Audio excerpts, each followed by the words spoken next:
10 on the 10th. Wow. Wow, on the 10th month. That's Damn. excellent. Angel Nice. number. Wow. Yeah, thanks for bringing the magic. Welcome, Fah. Thank you so much. Thank you for having me. Yeah, thanks for coming. Welcome to episode 10. So, Fah, can you tell us a bit about yourself?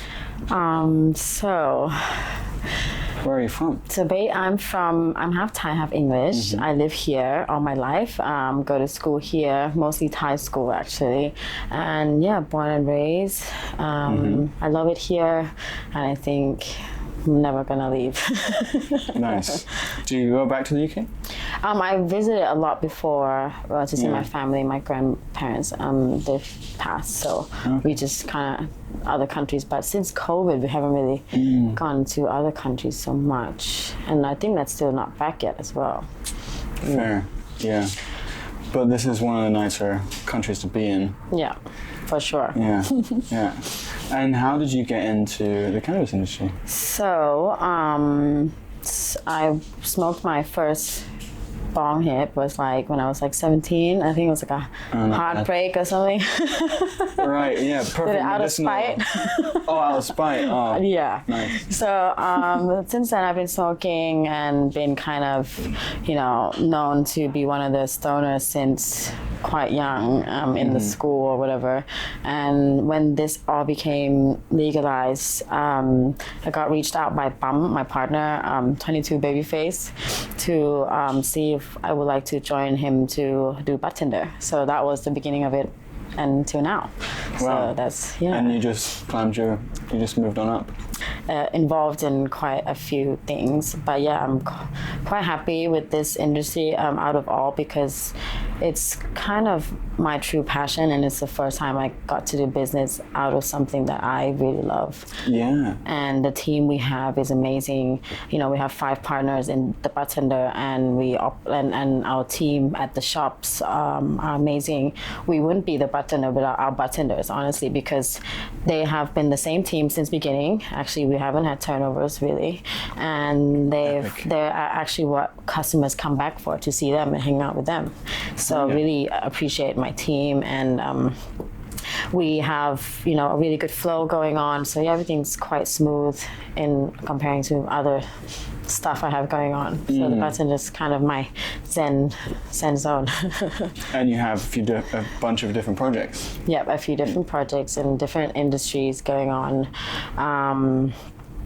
So that's for the Budtender, and we're actually doing a big weed festival, Pattaya at the end of this year for a second time. And last year it was the Budtender Cup.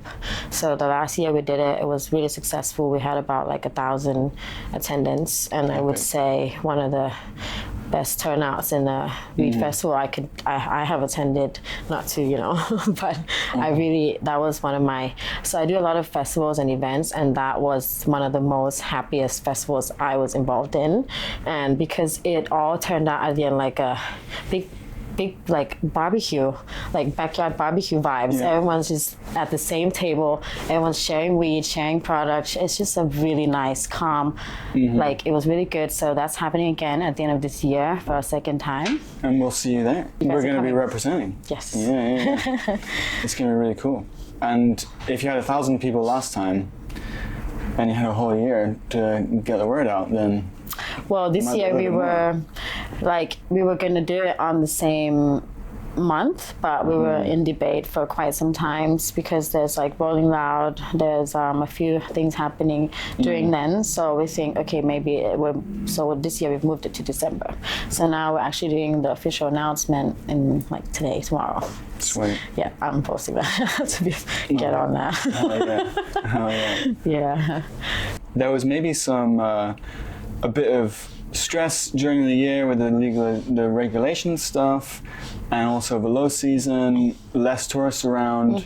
So it has been a bit tough, but recently and during the whole thing, the buzz has still been growing, right? I think we gotta give a lot of props to our community, that we're always, it's nice we're a very new industry, you know, everything's new to everyone. Everyone's trying to do something. Everyone's trying to come up with like new content, like doing the randomest things and just like everyone's trying to make something work. And with the law and the government coming out and just shaking things up for people, it's just so I really feel from the beginning they didn't really prepare for this industry, right, in terms of the laws, the regulations, the rules. So now they're trying to basically put the worm back in the can, and it's just like kind of not possible. It's not a worm anymore. It's more like a big fish in the sea swimming around everywhere. It's kind of, it's like a baby dragon. Yeah, actually. I feel like because it's got insane potential, and like with Germany legalizing after us, after here, and then other countries, you know, following as well, and Germany didn't collapse. There was riots in the streets for other reasons, and there was everyone really happy and chill on the streets for weed, and it's like. It was never a worm anyway. Like the worm, I don't know. It's like yes, I agree. It's like, and with this industry, we have given so much opportunity to businessmen, have increased jobs, increased tourism. People come here to fly here to like enjoy the weed, you know, culture, and so I never really got shaken by all the rumors, all the things. I always kind of, you know, have a bit of, you know, information that's like from there's a lot of people in power in play in these farms, in these, you know. So I was also kind of confident that, you know, this, you can't really do that, and it's going to affect a lot of business, a lot of shops, a lot of investors, a lot of jobs. So I felt like it was more used as a political tool to, you know, for the campaigns and stuff like that. So I really didn't think that anything was gonna really happen, but I really think it helped with shops doing things correct, which is what I really believe in from day one. Because, you know, our positioning of our shop is right in the middle of the center of Walking Street, and then so we have to always follow our regulations, like our permits, you know, not selling, you know, like extracts or whatever. So we follow that, and everyone's ID and everything. So we always believe that you have to do that. So this process weed out, you know, it's like survival of the fittest, right? So it's like, it's a bit like that. There was kind of like a meta regulation in a way. Yes. If you compare like a weed festival and a music festival, people were sitting down on grass with their, you know, picnic like set, and just completely chill. Absolutely no fights, no rowdiness, nothing. Comparing to a lot of festivals, which is like alcohol. Alcohol is worse.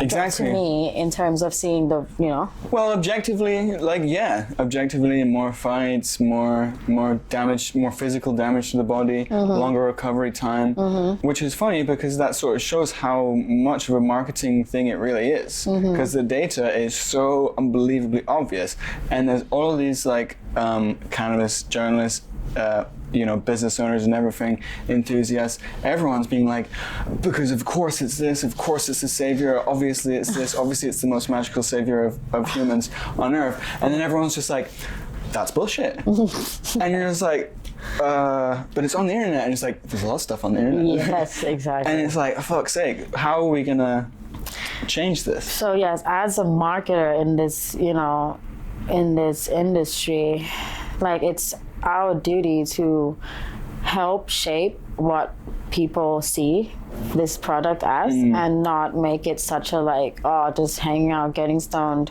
and this and that. And which is why, like, for example, with High Table, I really I started getting helping out, and just really like how what he's trying to do is basically incorporate activities into doing it with cannabis, and just showing its creativity. And it's just not just about smoking, you know, there's so much more that comes comes out of it. Like me, I do like a lot of work, and a lot of work is like Excel meetings and whatever. But when I do smoke weed, and when it's after midnight, when it's quiet time, that's when I have ideas that happen, things that, oh my God, this could work. And creativity really has always really expanded when I'm when I smoke, and I just more relaxed, and it really does.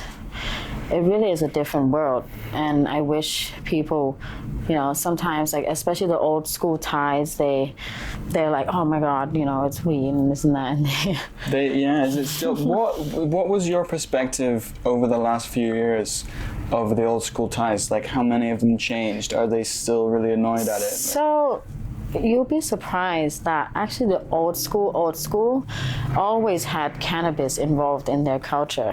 And because they grew up before the war on drugs. Yeah, I mean, that makes perfect sense. Yeah. You know how you heard like they were putting like it in noodles and like soups and stuff like that? Yeah. So it was always in the culture, and it was, at the end of the day, it's a plant. It grew from like it was not native. It's nature. Like it's, it was not made in the lab or anything. It's literally nature, like native to these areas. So the people who were actually involved didn't really mind, and I just love smoking it. I don't grow, I don't do anything crazy about that, but I smoke it. I know how to. I don't know well how to. I market it, and I don't know it all, but I'm just trying to, at the end of the day, make people have a different view about all of this, and I think, and the moment that my dad smoked the spliff with me for the first time in public, I was like, wow. No, it was his birthday, and there was like 40 people. It's like all his friends and everything. And then I was like, that was the moment I was like, oh my God, I never thought this would ever happen. I was like always hiding in the toilet, taking a bong. This is why I'm a bong girl, because I didn't have time to just sit and roll and just enjoy it, and because it was a secret, right?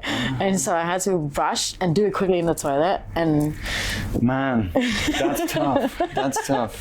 Yeah, it's still crazy enough. I don't know how to roll. I'm sorry, that's a shame. Wow, really? It's a shame. Yes, I'm in. Shit, yes. Man. I've never had to roll because I'm such a big bong girl, always, and I think I always will be. And other people care about joints so much. It's it's a bit like, you guys do it then. Yes, yeah, you deal with that. You might find yourself like on holiday. I want to be able to do it just to say that I can roll a joint. That's the only reason. We can teach you. Yes. It'll be great. Yeah. Sana is actually an amazing roller. Yes. Yeah. I think I need some help because it's actually shameful when I go to any event. I'm like, can you roll a joint? I'm like, no.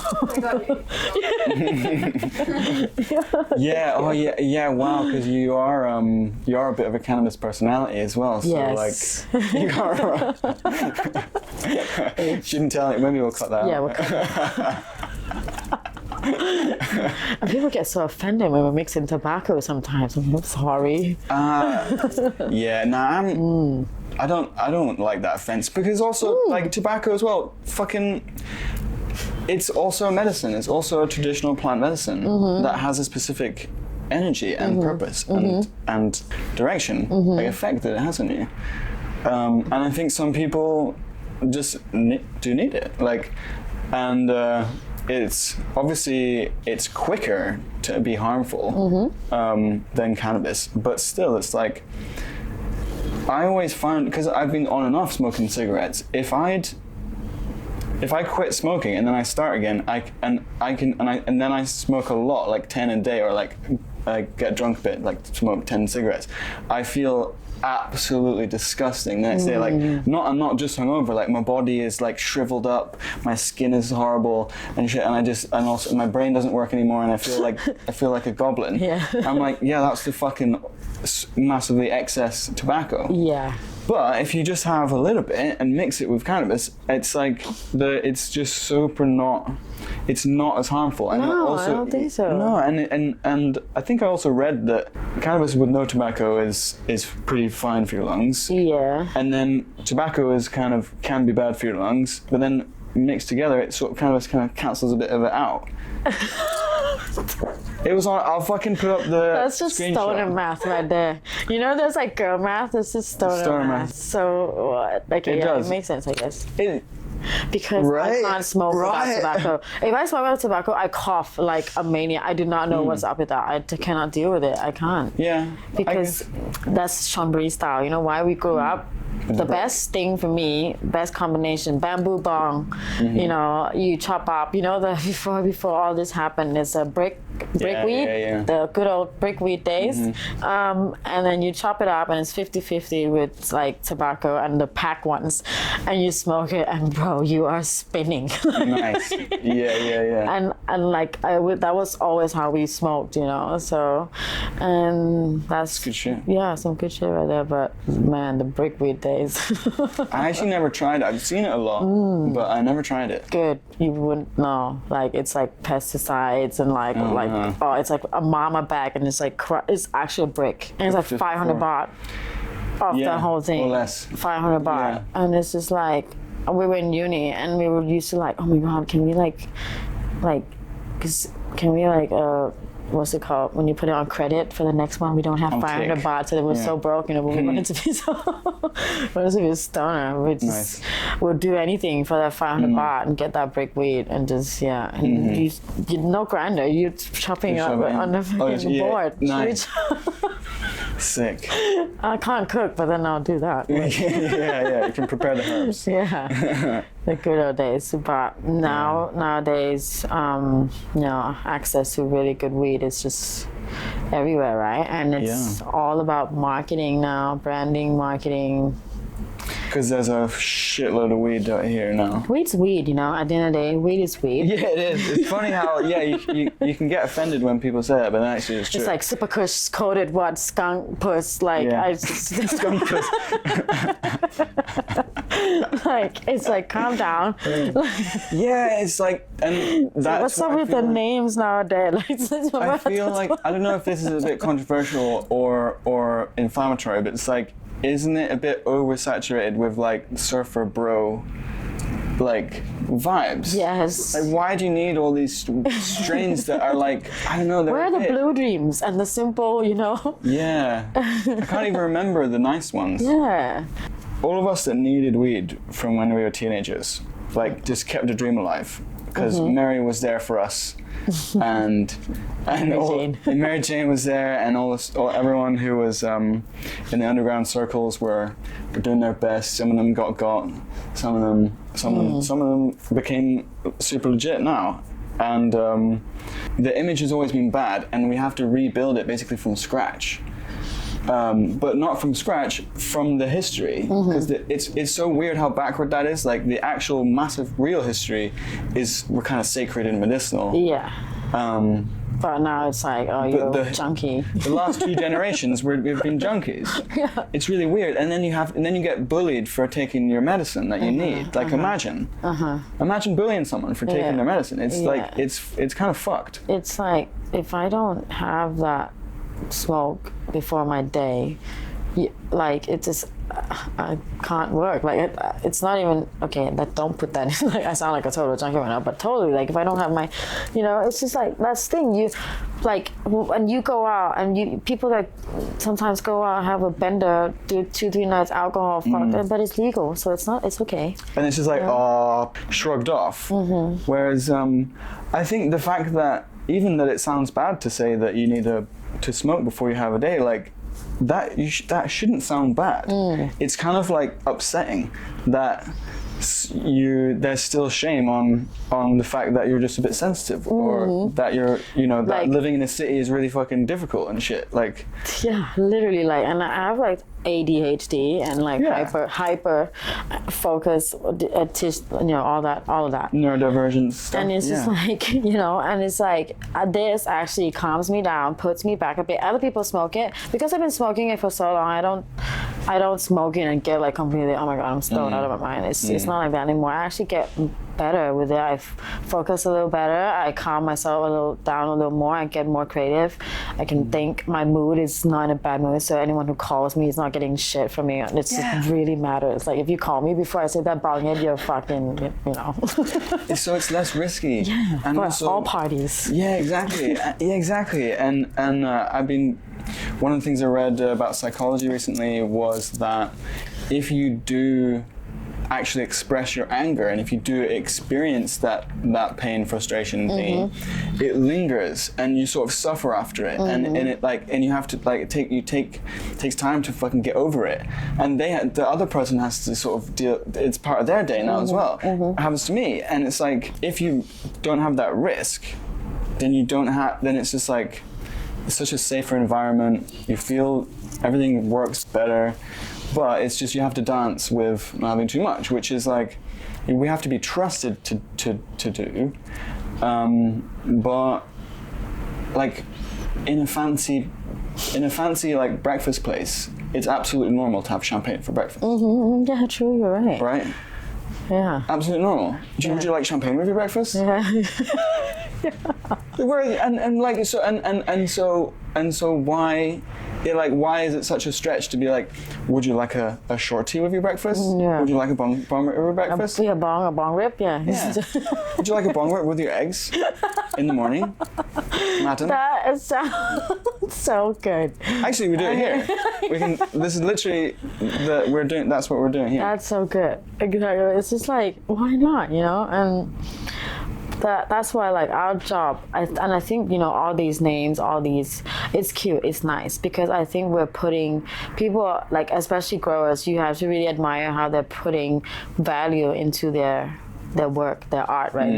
Their grow, and that's how, you know, you create value and branding in any product. So I really, and the way we're going is the right way, and even though we need some adjustments, how do you say it? Structure, you know, and like, you know, standards, and the right marketing, and anything would kind of really work. Really. Yeah, for real. And just, you know, having a good team is really important as well. One of the things, and thinking more than just making money. Thinking more about, it really is about the heart. I've done so many businesses, and like the ones that work and the ones that don't work, really, the ones that work are always the ones that do it without thinking about how much I'm going to make at the end of the day, but just really I'm just doing it because I like it. And a lot of people now, so I think I'm a bit of a workaholic. Not a bit, I think I'm an extreme workaholic. I'm on like 10 different projects at the moment, and it's just all over the place. Yeah. But I love it. I love the work. People sometimes love the end goal and the result, the money and the fame and the whatever. Yeah. The success, but not a lot of people love the process, and that's what I think people are missing, and what the millennials, the Gen Z, Gen Y, Gen X, or whatever are coming into, and they're forgetting what it takes to actually make something work, and the hard work that goes into uncomfortableness. Yeah, like the pressure, the work you put in. I'm working like 60-80 hour week right now, and it's just like, jeez,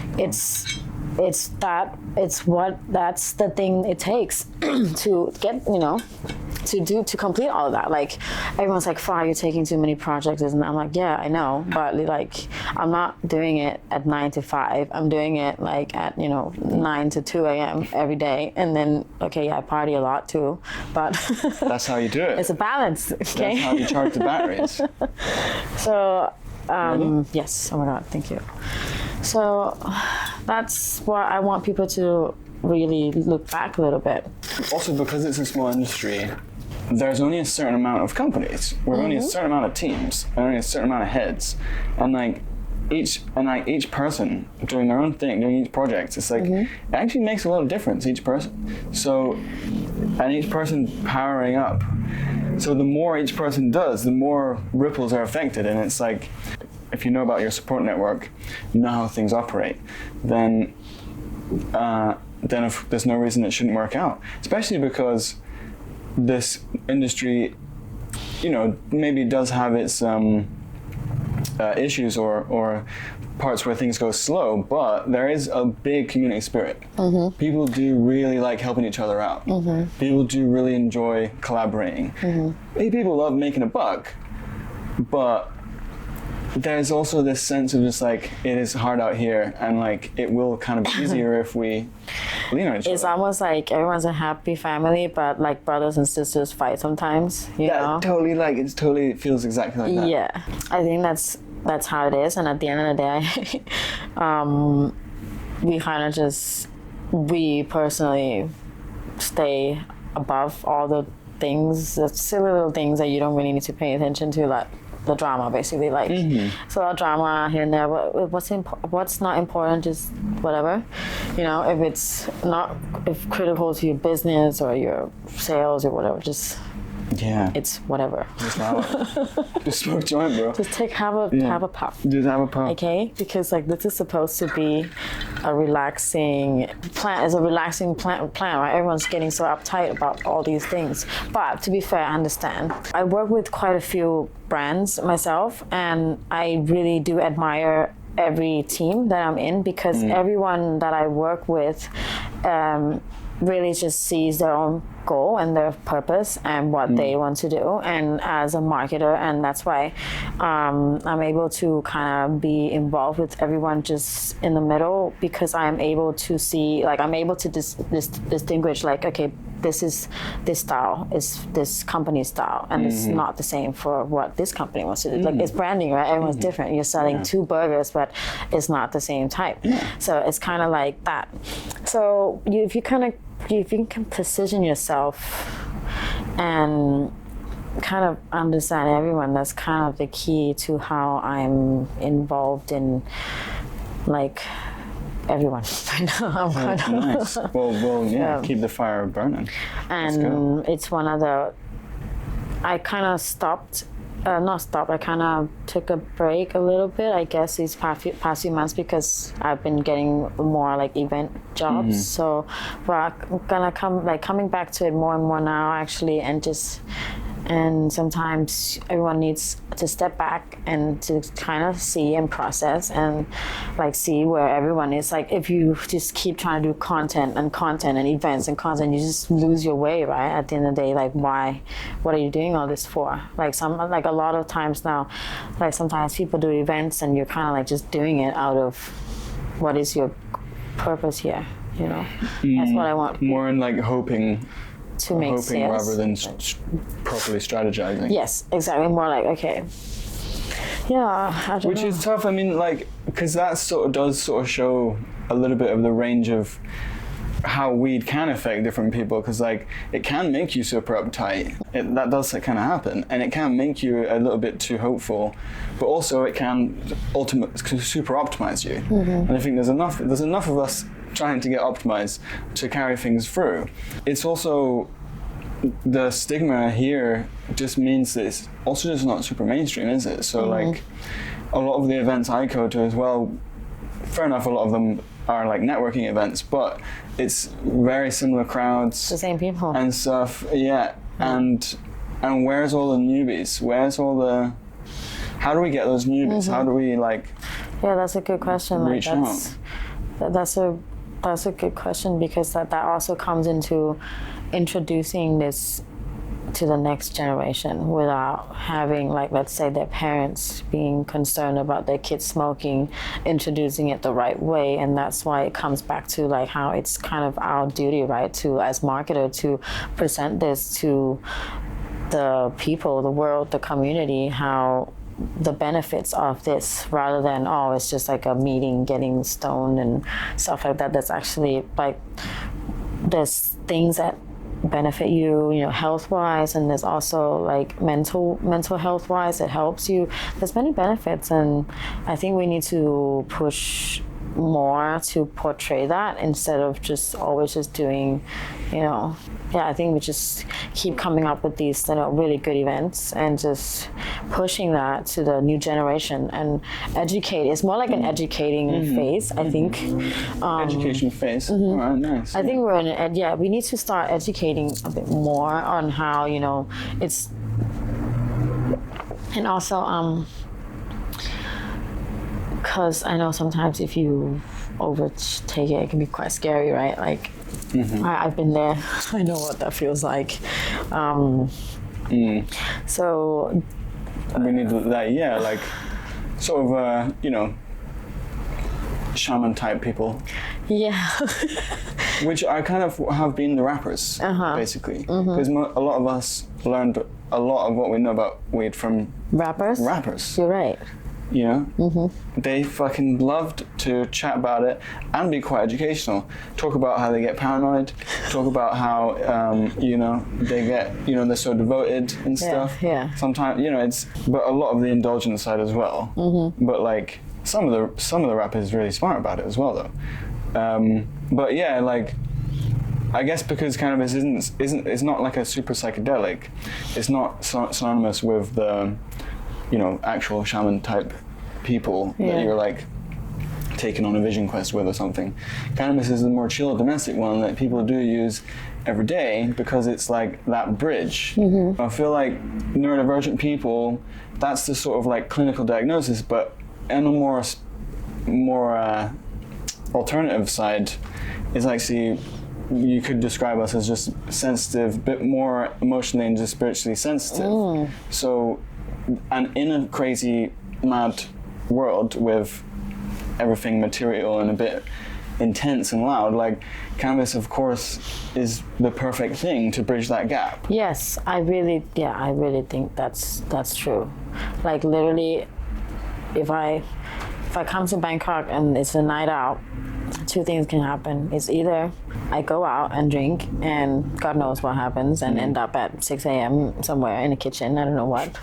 And then, or I take 2 bong hits and I have a Kit Kat and then I pass out. And it's just like, you see that meme where it's like people who take a bong hit to stay home, have a pizza, and like comparing to like people who have alcohol, go out and just, it's really, it's like that. I don't want people to be more, like realize that a little bit more that, hey, you can act, especially like, oh my God, the working class ties, the ones that really work in the office and have really intense days and stuff and can't really like switch off. And I just see it. It's just like, if you just have a puff, bro, like trust, Yeah. Just try one. Yeah. And it's just like, oh, I wish you would know like what this can help you with sometimes. Like people judge it, the people that judge it have not tried it. And because also it's a smoking thing, right? It's kind of scary.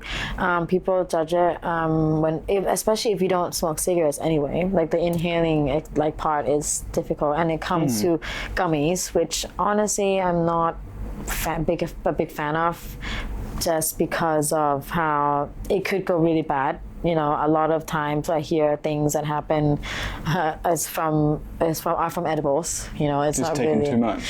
Yeah, like sometimes you don't know the dose, or sometimes people think like it's just a normal candy in the fridge, and it's just like things like that. It's got to be more regulated and stuff. Yeah, just awareness as well. I had a really bad thing that happened 2 weeks ago as well. I thought I was having a heart attack. Oh shit! Literally, I thought like I had an edible and.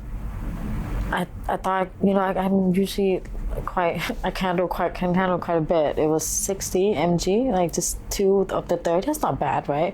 But then it hits, and then I swear, like my hands were going numb and my feet, and I thought I was gonna go have a heart attack, like actually. Wow. So I was like, oh my God. I mean, well, I was like, when I was saying before, with weed isn't super psychedelic, but like it kind of is if you take loads of edibles.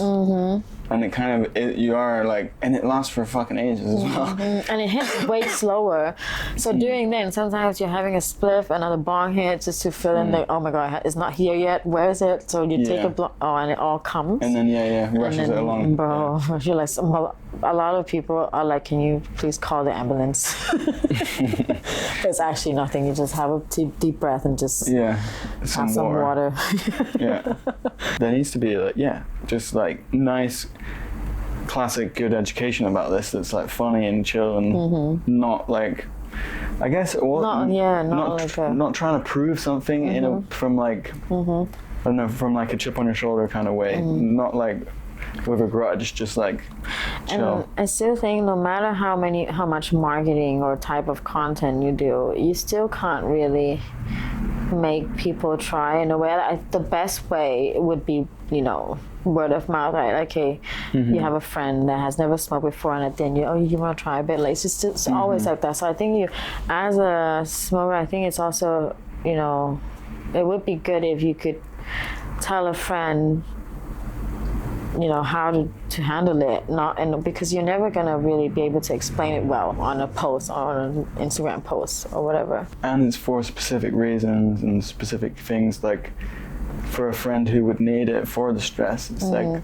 you go here, take this, and it'll help. And then if they actually try it and it helps, then that's that real experience. And people who can't sleep, people who can't eat. Pain. I swear, like when COVID was happening, I think weed kind of helped in not getting it so much. When I got it, I wasn't so like, it was just like a cold, really. I really think that weed has some effect in that. And I have really bad allergies as well. And sometimes I get hives and stuff. And I take a bong hit and it kind of calms it down. I think anti-inflammatory. Yeah.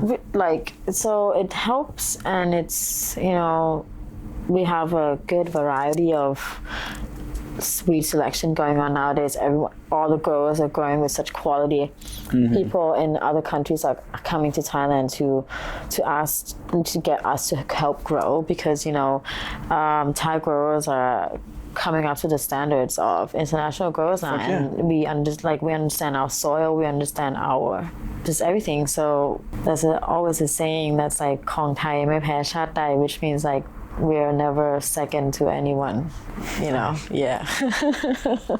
So I really think that's coming out, and the direction of where next year is growing. And we give props to people like Hi Thailand that's trying to do the uppercut events and stuff like that, which we were also a part of one. And to show the journey that it's a craft, right? All of this is special. And I don't understand much in the growing because I do marketing.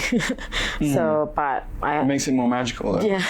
So but the people like so I look at my partner Bum, and how like the passion he has in the grow is what makes it special as well. It's not just growing because I want to make money, I want to this and that. We have so much opportunities to expand, to take over like factories. People are just literally just giving that to us for free, like please help us, whatever. But actually we're turning it down because if we spread out too much, we spread thin our quality, right? So we lose that. And so Bum is just happy growing his crops in his space and to the capacity that he can handle. And then that's it. If it's out, it's out. We wait for the next one. So and just stay stable and strong. That's how we kind of move as a whole, really. We don't, I think for the Budtender, we very much support the local. We're all about the locals, and I think that's what's kept us going and strong. And so we want to be able to, like, for this to benefit everyone, all parties, every shop. We're a community at the end of the day, and if we don't all work and move together, this will not move in the right way. Amen. Same for us all everywhere. Yeah. So you're right. I think we're all working really hard. Like I see a lot of people like Pikai, Hi Thailand, gotta give to him Gem, Tara, a lot of like shout outs to a lot of people, Top, always. Big up. So I'm really happy to be involved with everyone and keeping this going. We just gotta find, like, we're always coming up with creative ways to spread it. And just keeping it chill, keeping it dope. Like Switzerland, we're friends with everyone. Exactly. And save the best shit for themselves. Yeah. Indeed. I think that's a great place to end. Thank you. Thanks very much for watching, guys. I'll see you in the next one. Thanks, Fah. Thank you. Big ups. Happy 420. I'm trying to. Smoke weed every day. Wanna smoke, wanna choke, wanna get fucked. I'm rolling up some of that blood's mine. I'm smoking and choking her back to back. I'm on that blank, or do I just think I'm having another